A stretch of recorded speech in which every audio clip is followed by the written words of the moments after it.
Assalamualaikum everyone. So welcome back to another brand new video. তো দেখতে পাচ্ছেন ওয়েদারের পরিস্থিতি, প্রচণ্ড বৃষ্টি, ঠান্ডা ওয়েদার, বাতাস।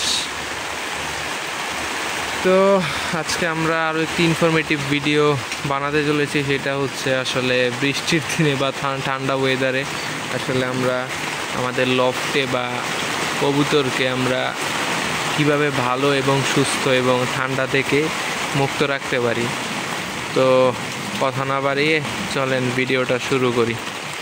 তো আপনারা দেখতেই পাচ্ছেন ওয়েদারের অবস্থা, কি পরিমাণ বৃষ্টি পড়তেই আছে।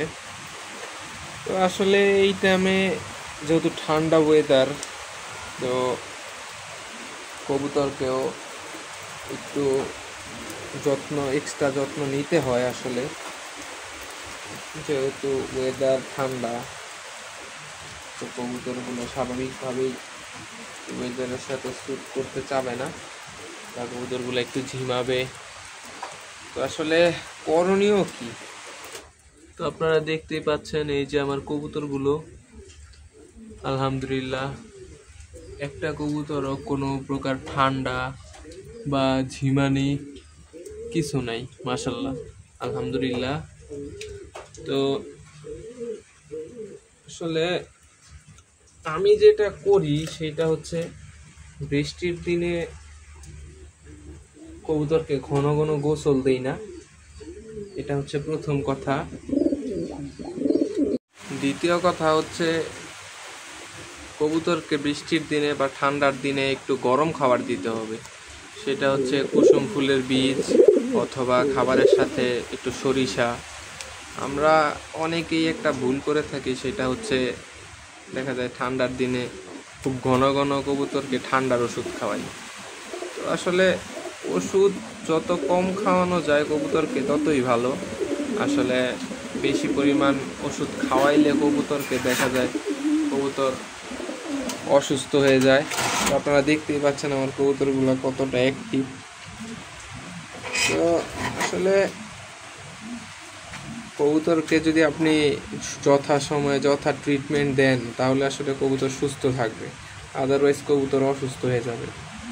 তো এই ঠান্ডা ওয়েদারে আপনারা খাবারের সাথে একটু গরম খাবার মিশায়, মানে গরম খাবার বলতে আপনারা সরিষা, কুসুম ফুলের বীজ এই জাতীয় খাবার একটু মিক্স করে দিলে কবুতরের বডিটা একটু গরম থাকবে, কবুতরের ঠান্ডা লাগবে না। আর এই টাইমে যেহেতু মল্টিংয়ের সিজন, তো আপনারা কবুতরকে একবার দুইবার ভিজাইলেও ঘন ঘন কবুতরকে ছাড়া যাবে না, এবং ঘন ঘন কবুতরকে বৃষ্টিতে ভিজানোও যাবে না, তাহলে দেখা যাবে কবুতরের ঠান্ডা লেগে যাবে। আর প্রতিনিয়ত কবুতরকে দেখতে হবে যে কবুতরের কোনো ঠান্ডা আছে কিনা, তো দেখে আপনারা ট্রিটমেন্ট করতে পারবেন। আসলে কবুতর তো অবুঝ প্রাণী, তো এগুলা তো আসলে বলতে পারে না ওদের ঠান্ডা লাগলেও বা কিছু। তো আপনার প্রত্যেক দিন অ্যাটলিস্ট কবুতরের লফটে আসতে হবে এবং দেখতে হবে, কবুতরগুলোকে ভালো পর্যবেক্ষণ করতে হবে যে কোনো কবুতরের কোনো প্রবলেম হচ্ছে কিনা বা কি সমস্যা হচ্ছে। এগুলো আসলে লফটে না আসলে আসলে এগুলা আইডেন্টিফাই করা সম্ভব না। এগুলো আপনাদের রেগুলার লফটে আসতে হবে, আসলে আপনারা এগুলা কবুতর দেখলে আপনারা বুঝে যাবেন যে আসলে কোন কবুতরটার প্রবলেম, কোন কবুতরটার ঠান্ডা, বা কবুতরের কি মেডিসিন দেওয়া দরকার, কোনটা দেওয়া দরকার না, এগুলো আপনারা অটোমেটিক্যালি বুঝে যাবেন। তো আসলে কবুতর পালতে হলে আপনাকে কবুতরের যত্ন ভালোভাবেই নিতে হবে। কবুতরের যে প্রবলেম আছে সেই প্রবলেম অনুযায়ী আপনাকে সলিউশন দিতে হবে আসলে।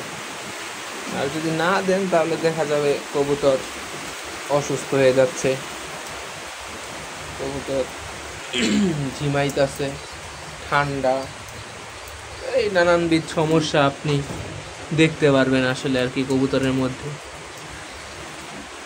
তো এই তো ঠান্ডা ওয়েদার, সকলে চেষ্টা করবেন কবুতরকে যথাসম্ভব সেফলি রাখার, অত ঘন ঘন না ছাড়ার জন্য। আর যদি একটু ঠান্ডা লেগে যায় ঠান্ডার মেডিসিন, যদি একান্তই বেশি লেগে যায় ঠান্ডার মেডিসিন দিবেন। আদারওয়াইজ ঠান্ডার মেডিসিন দেওয়ার দরকার নাই, জাস্ট আপনারা ওই যে বললাম গরম খাবার দিতে পারেন। অথবা আপনারা অনেক সময় আছে কবুতর ওয়েদারের সাথে স্যুট করতে পারেন। আমি আপনাদের আগেই একটা মেডিসিন দেখাইছিলাম, এই মেডিসিনটা আমি ইউজ করি, সেটা হচ্ছে এই যে এই মেডিসিনটা PB71। তো আপনারা এই মেডিসিনটা ইউজ করতে পারেন, খুবই কার্যকরী ওয়েদার চেঞ্জের জন্য। আশা করি কবুতর ওয়েদারের সাথে স্যুট মানায় নিতে খুব ইজি হবে আর কি। অল্প দাম, 50 টাকা দাম। তো এটা আপনারা ইউজ করলে আশা করি আপনাদের কবুতর যে কোনো ওয়েদারে মানায় নিবে। তো আজকের ভিডিওটা এই পর্যন্তই। যদি ভিডিওটা ভালো লেগে থাকে, don't forget to like, share and subscribe my channel. সকলকে ধন্যবাদ জানিয়ে আমি আমার ভিডিও এখানে শেষ করছি। আসসালামু আলাইকুম।